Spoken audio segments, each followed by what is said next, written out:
Glória a Deus. Graça e paz, irmãos. Que bom que você veio, que bom que você está aqui, que bom que você pôde vir. Capítulo 12 da carta aos Hebreus diz assim: portanto, também nós, uma vez que estamos rodeados por tão grande nuvem de testemunhas, livremos-nos de tudo que nos atrapalha, do pecado que nos envolve. Corramos com perseverança a corrida que nos é proposta, tendo os olhos fitos em Jesus, o autor e consumador da nossa fé.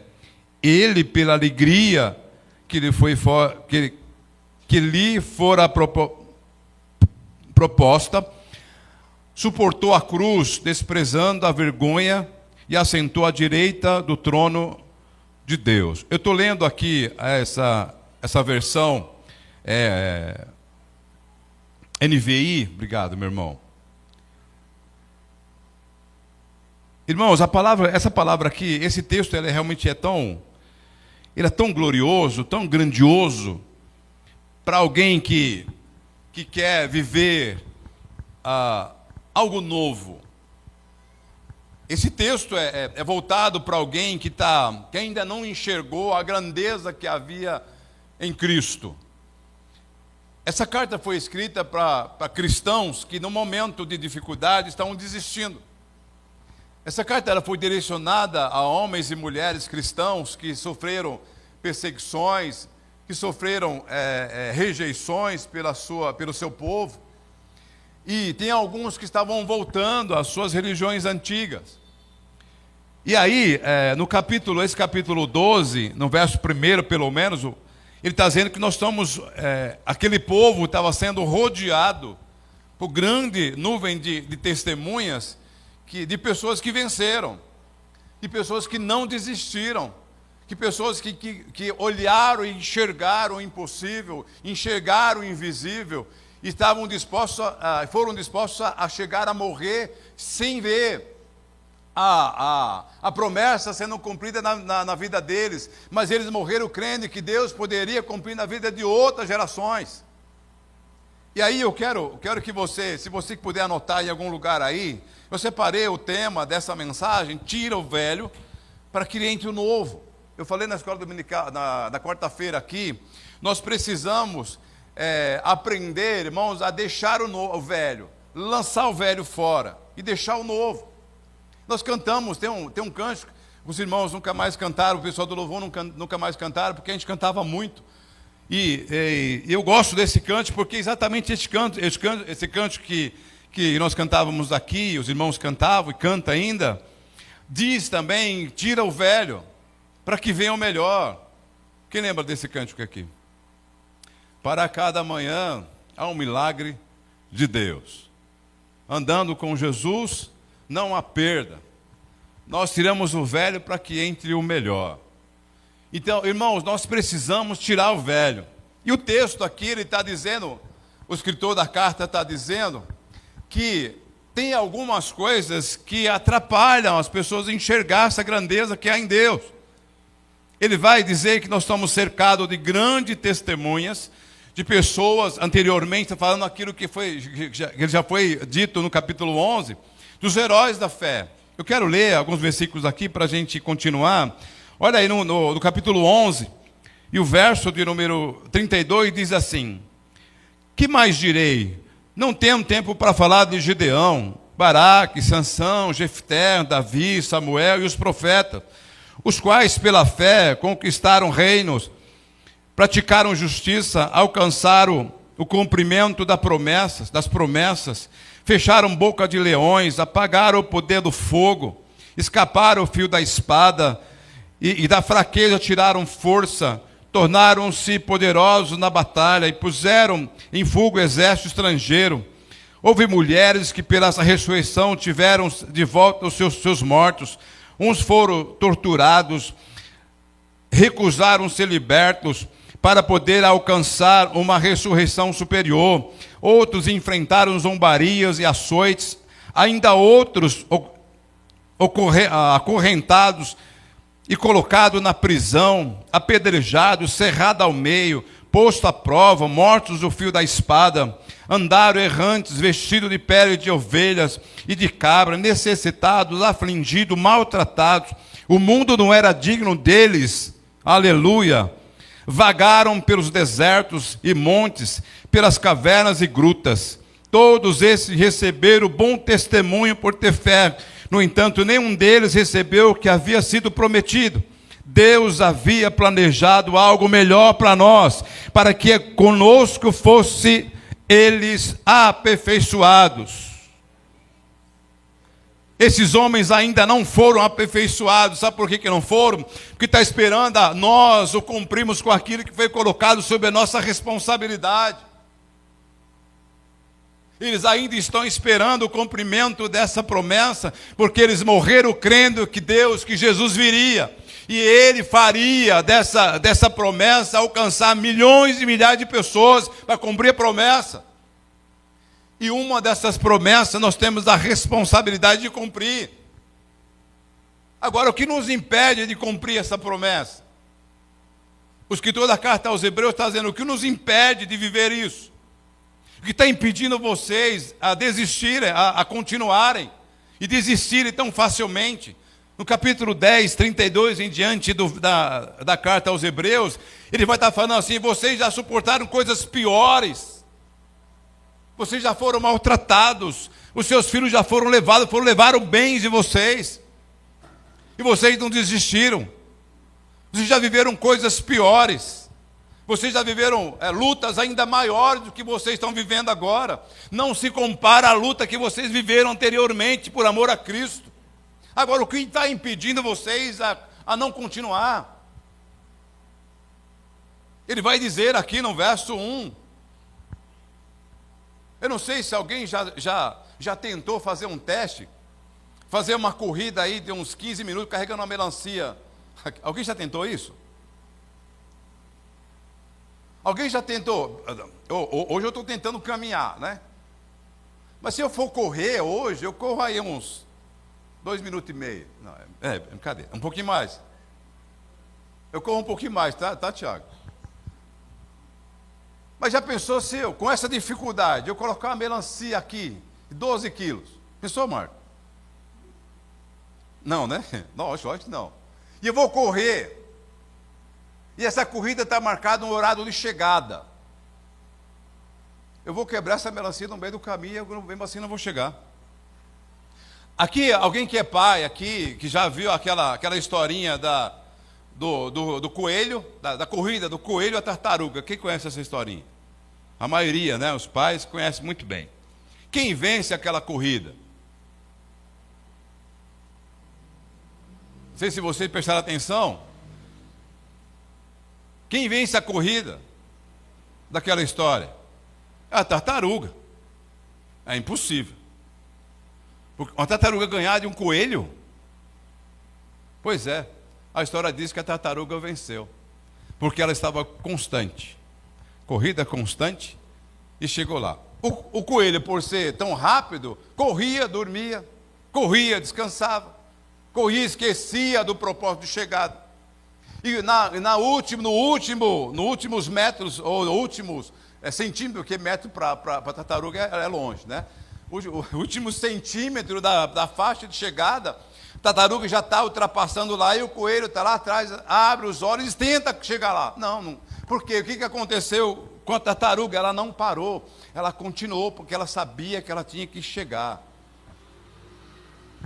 Agora, o escritor da carta aos Hebreus está dizendo assim: por que vocês estão desistindo? Por que vocês estão parando? Existe algo em nossas vidas que nos impede de ver a glória de Deus. Sabia, irmãos, que Deus quer abençoar a nossa vida de uma maneira muito especial. Deus quer revelar grandes coisas para nós, coisas que a gente ainda não viveu. Eu aqui, dois dias aqui de terça-feira aqui, Deus me colocou, eu acho que das aulas que eu tive de escola bíblica e de seminário, eu nunca tive uma experiência tão grandiosa como eu tive quarta-feira, sobre os dons do Espírito Santo. E aí, no capítulo 12, da carta aos Romanos. Ali, os dons ali do capítulo 12, verso 4 ao 7, se eu não me engano, os dons ministeriais. E esse dom é dado pelo Pai. No capítulo 12 de 1 Coríntios, os dons ali é do Espírito Santo para a edificação da igreja. E aí no capítulo 4, verso 11, os dons do Deus Filho dando para a base estrutural da igreja. Os três trabalhando junto em prol do crescimento da igreja. E essa igreja nós fazemos parte. Os três trabalhando junto para o crescimento da igreja. E o que nos impede de crescer? E eu disse, Deus, eu tenho alguns livros que eu leio, eu tenho alguns pastores, alguns treinadores, homens de Deus, que estão aí no mundo, né, pregando a igreja, pregando, dando conferências, homens de Deus, uns caras com conhecimento gigantesco. E eu disse, Deus, eu quero ser assim. Eu quero ser essas pessoas assim. Olha que maravilha se eu fosse dessa forma, se eu estivesse num lugar como esse homem que pregou lá. Eu citei aqui na quarta-feira de um pastor que ele dá treinamento em vários lugares do mundo. Ele foi para a Índia. Ele foi para uma cidade muito pobre, uma cidade pequena. Ele contou essa história. Eu estava assistindo uma aula dele. Aí ele foi levado, ele queria fazer um treinamento lá, ele gosta de fazer treinamento lá. E aí foi levado numa cidade pequenininha, uma das cidades mais pobres da Índia, se imagina. E ele chegou, tinha o turista, o guia turístico lá, também é cristão, levou ele para um lugar aberto. E aí ele foi colocado uma tenda lá, para que ele ficasse, estava muito quente. E ele começou a ver muita gente se chegando, pessoas carregando gente num carrinho de mão, pessoas trazendo pessoas endemoniadas, pessoas mortas, e colocando ali. E ele começou a ficar preocupado, porque ele não estava entendendo o que estava acontecendo. E veio um cara que era chefe lá das religiões deles lá, chefe, trouxe a mulher numa cadeira de roda e colocou de frente com ele. E ele perguntou pro rapaz que estava com ele, disse assim, irmão, o que está acontecendo? E aí, o irmão disse assim, é porque nós aqui saímos e avisamos aqui na região que hoje aqui tem um profeta que Deus usa e ele cura as pessoas. Ele disse, que bom, glória a Deus, que bênção poder ter esse profeta aqui para curar essas pessoas. Mas quem é essa pessoa? Ele disse, é você. Ele disse, irmão, não, você está brincando comigo, porque eu sou uma pessoa que trabalha na área de treinamento. Eu nunca fiz isso, eu nunca saí curando as pessoas. Pois é, meu irmão, eu falei e as pessoas estão aqui e você vai ter que fazer isso hoje. E outra coisa, para te animar, se não houver cura aqui, a gente não sai vivo daqui hoje. Porque aqui, tem pessoas que estão aqui no nosso meio, esses gurus aí, eles curam também. E se você não curar, a gente não vai sair vivo daqui hoje. E já estava com medo, o medo dele ficou um pouquinho pior, né? E ele disse, aí ele olhou quem estava menos doente, para orar. Vai começar a oração e ele olha para os menos desgraçados, né? Ele olha aí, vai na direção que aquele que está sentindo dor na unha, vai. E aí o chefão estava de frente com ele, com a mulher na cadeira de roda, e fala assim, aqui. Irmãos, quando ele falou assim, que ele ouviu aquela voz daquele homem dizer assim, aqui, ele já estava quase morrendo. As pernas dele tremeram, porque sabia que se ele não curasse a mulher daquele homem, ele não saía vivo dali. E ele começou a pensar assim, Deus, o que eu vou fazer? Eu sei que o Senhor cura, eu sei que a autoridade está sob o nome de Jesus, mas nunca tive essa experiência. Talvez eu nem saia vivo daqui, mas eu vou testar a fé. E ele falou que quando ele começou a orar assim, ele disse assim, Senhor Jesus, o Senhor disse, se nós tivéssemos fé, nós curaríamos os enfermos. Então eu vou usar a palavra que o Senhor usou para curar pessoas. E olhou para aquela mulher e disse, em nome de Jesus, pega a tua cama e anda. A mulher deu um salto. da cadeira de roda e começou a pular, pular, pular, pular, pular, pular. Quando ele viu que isso funcionou, ele gritou: agora todo mundo endemoniado, faz a fila aqui que agora Deus vai curar. Irmãos, o que foi de gente curado, pessoas que foram libertas dos espíritos ali, até aquele homem que era o guru se converteu pela cura da mulher dele. Todo mundo que estava ali foram curados, foram transportados, foram livres assim, dos demônios, e pessoas, a maioria, 99%, aceitou Jesus como Salvador. E eu disse: Senhor, eu quero viver isso. Eu quero ter essa experiência. Eu sei que não vai ser fácil, não, eu quero ter essa experiência. Eu quero ser isso. Jesus me disse assim: você quer mesmo? Quero. É simples. Irmãos, é simples ser alguém assim. Amém? Você acredita nisso? É simples. Eu falei: não deve ser simples. Deus falou: é simples. É só você viver como Ele vive. É só você deixar o velho e deixar o novo. Eu vou usar você assim também. E aí começou a lançar um filme na minha cabeça. Ele começa a te mostrar os erros, as fraquezas, vícios, pesos, pecado, mundanismo, que eu ainda continuo carregando. E Deus diz para mim: é fácil você ser assim, e eu quero ser assim. Mas para isso eu tenho que deixar o mundanismo. Eu tenho que largar a melancia que eu carrego todos os dias. Não é isso aqui, é outra coisa. Peso, mundanismo. E aí ele começou a perguntar para mim: quanto tempo você tem comigo? Quanto tempo você se dedica à oração? Quanto tempo você se dedica a estudar, a fazer curso, a se preparar? Quanto tempo você tem de consagração, de jejum? Quanto jejum você faz por mês, Manuel? Eu comecei, passou um filme na minha cabeça. Quanto tempo eu faço? Quanto tempo eu tenho de oração? Quanto tempo eu tenho de leitura bíblica? Quanto tempo que eu tenho de buscar a direção de Deus? Está estudando, está se preparando para buscar a Deus. Eu quero ser isso. Para ser isso, eu preciso deixar o velho, para que entre o novo.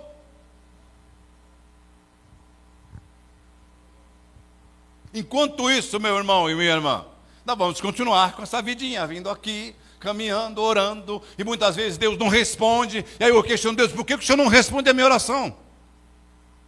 Mas que oração? Senhor, eu pensei em orar. Pensar em orar é uma coisa. Agora, você viver constante oração, começando comigo, e eu vou te revelar coisas, eu vou te mostrar, e eu vou abrir as oportunidades para que você seja a bênção que eu prometi para você. Você tem que deixar o velho, para que entre o novo. Ontem nós estávamos lá na Redenção, na Igreja Batista Redenção, e cantaram um hino maravilhoso que todo mundo conhece. Eu quero gastar a minha vida com alegria. Quem conhece esse cântico? Quem está disposto a gastar a sua vida em prol da obra de Deus, com alegria, para que Ele use você? Quem está disposto? Não, eu tenho, irmãos, eu tenho prioridade. Qual que é a sua prioridade? Esse texto, quer dizer, está dizendo para esses irmãos aqui, para nós, que a prioridade deles não era Deus. Qual é a sua prioridade? Entre servir a Deus, gastar a minha vida por amor a Ele, servir a Ele, ou você viver do jeito que você quiser? Deus não vai, irmãos, Deus não vai obrigar você a viver uma vida que você quer. Quem é a sua prioridade?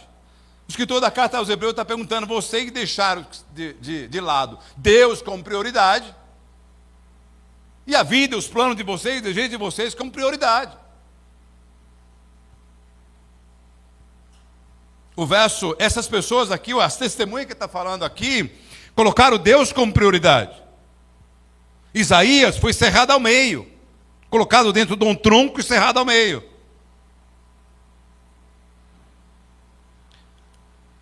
Daniel foi colocado dentro de uma cova dos leões. Os amigos deles foram colocados lá numa fornalha. Quem era a prioridade para a vida dessas pessoas? Deus.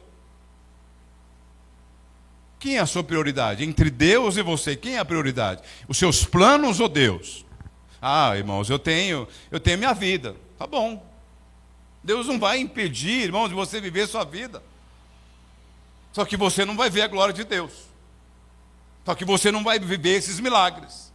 Só que você não vai provar dessa grandiosidade que há no nome de Jesus. Você levantar as mãos sobre as pessoas ficarem curadas. Você começar a orar pelas pessoas e sair aqui falando de Jesus para as pessoas e as pessoas se rendendo. É possível? É, mas eu preciso deixar o velho para que entre o novo. Ah, irmãos, lá na escola onde eu estudo é terrível. Ah, é terrível. Mas se você ter Deus como prioridade, irmãos, a sua escola, onde você está, onde você estuda, na aula onde você estuda, aonde, na sala onde você estuda, as coisas vão mudar. Eu estudei também. Eu fui para estudar numa escola que parecia, que eu acho que parece ainda, uma prisão. Você entra, os caras já fecham a grade lá. E a janela tudo cheio de grade. Se acontecer uma briga ali, está morto. E as pessoas diziam para mim: Manuel, por que você não fala da igreja? Da sua igreja? Eu falei: porque a prioridade não é a igreja, a prioridade é Jesus, você precisa conhecer Jesus. A igreja você vai procurar no lugar que você estiver. Irmãos, eu preciso crescer muito. Eu preciso viver algo de Deus tremendo, ainda que ainda não vivi. Eu quero viver isso. E eu disse: Deus, a partir de hoje, eu já estabeleci entre Deus e eu, que eu vou viver isso. Eu vou pagar o preço. Eu vou, porque eu quero, eu que quero. Não é para mostrar para a igreja: olha, o pastor está sendo uma bênção, agora o que ele está fazendo agora, ele pula de um alto assim, as coisas acontecem. Não é isso, eu quero viver o novo de Deus que está preparado nele, e para isso eu tenho que deixar o mundanismo. Para isso eu tenho que deixar o peso. O que é esse peso que o escritor da carta aos Hebreus está falando? Talvez seja peso que você ainda não se libertou de um passado mal resolvido. Um peso que você carrega, que você não consegue se libertar de um passado, de um casamento, sei lá, de um namorado, de uma namorada, que você queria casar com aquela menina tão bonita e ela largou você. E você ainda não se recuperou disso. Que talvez de um emprego que era bom e você perdeu o emprego. E você está aí carregando um peso terrível que ainda você não se libertou. Deus está chamando você para essa liberdade. Deixa o velho, deixa entrar o novo. Larga esse velho, deixa entrar o novo. E você vai ver que a sua vida vai mudar. Algo tremendo vai acontecer na sua casa, no seu lar. E o segundo aqui, que impede, é o pecado. Não larga o pecado. O que é pecado? Pode ser vício. Infelizmente a igreja ainda carrega aquela visão, né, do passado. O pecado é só, a igreja tem um irmão que está em pecado. A primeira coisa que aparece na nossa mente é estar em adultério. Mentir também é pecado.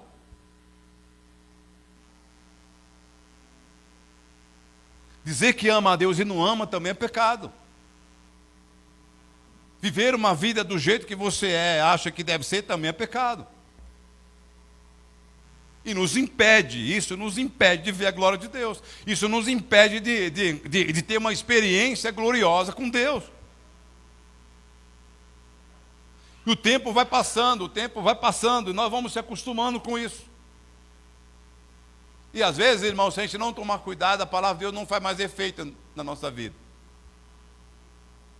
E por fim, a gente vai chegar no céu, sem ter vivido experiência com Deus aqui na terra. Essas testemunhas aqui que o texto está falando, são os heróis da fé que eu li aqui, são aquelas pessoas, eu sei que você já viu a corrida, né? Que a corrida do São Silvestre, por exemplo, que é mais conhecida nossa, de minha. A pessoa ela não vai chegar, Mas ela está querendo chegar, ela está cansada, e aí tem alguém ali gritando, vai, vai, vai. Aí a pessoa está querendo correr, e vai alguém dar um copo de água, vai beber água, vai. Elas estão torcendo para que você chegue, e essas testemunhas estão dizendo para mim, para você, vai, que é possível você viver essa experiência. Essas pessoas estão dizendo assim, olha, vai, você consegue chegar lá, eu vou te ajudar a empurrar você a viver essa experiência que esses homens também viveram. Esses homens aqui, essas mulheres, elas não eram diferentes de nós. A única diferença delas é que elas conseguiram enxergar o invisível. Para encerrar, no capítulo 11, verso 23, está falando de Moisés. Moisés colocou entre ser famoso, entre ser riquíssimo, carregar uma origem de um reinado poderoso, privilégio gigantesco de ser neto ou filho da filha de Faraó. O texto diz que ele analisou entre ser filho e herdeiro e de viver errante pelo deserto. Ele preferiu não ser filho da filha de Faraó e enxergar o invisível, viver uma vida de sofrimento, mas ele conseguiu enxergar o invisível. E a história de Moisés, se ele tivesse escolhido o Egito, tinha se apagado no meio do caminho. Mas ele preferiu enxergar o invisível. E a história de Moisés está aí, continua sendo a maior história dos maiores grandes homens de Deus, que escreveu textos da Bíblia aí, que nós carregamos até aqui, porque ele preferiu largar o velho para viver o novo. Você quer marcar a sua história? Você quer marcar a sua história? Jovens, você quer marcar a sua história? Homens e mulheres, você quer marcar a sua história? Então larga o velho para que entre o novo. Esse é o tema dessa mensagem de hoje. Deixa o velho para que entre o novo. O texto, a música, né? Para cada manhã há um milagre de Deus, andando com Jesus não há perda. Abrimos espaços para o novo de Deus, tirando o velho para que entre o melhor. Espírito de ressurreição e vida, não há morte que possa te enfrentar. O alfa é Jesus, o princípio e o fim. Todo o resto é só um meio que não dá para entender. Um jeito especial de divinal. Tua glória, Senhor, tua glória, Senhor. Tua glória, Senhor, tua glória, Senhor, será vista em todo lugar. Deixa entrar o velho, larga o velho, deixa entrar o novo, e você vai ver a glória de Deus por todos os lugares que você andar. Aleluias! Glórias ao nome de Jesus. Amém? Fazer uma oração rápida aqui. Você quer viver algo novo? Você quer viver experiência gloriosa? Como esses homens viveram, como o homem de Deus está aí vivendo aí experiência gloriosa. Larga o velho. Deixa o velho. Deixa entrar o novo. Quando você começar a prioridade, seja Deus na sua vida. Quando a prioridade é Deus na sua vida, você vai ver que as coisas vão começar a mudar. Em nome de Jesus.